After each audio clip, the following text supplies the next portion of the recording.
చేయాలి ఏంటి, రైట్, ఈ వే ఉంది.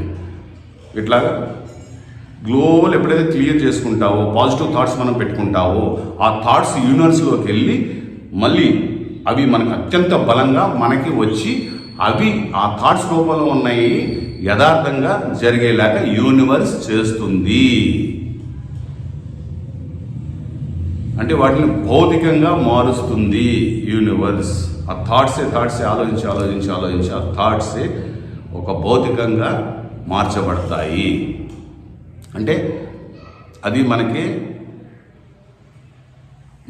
జరుగుతుంది, ఆలోచన అన్నది జరుగుతుంది.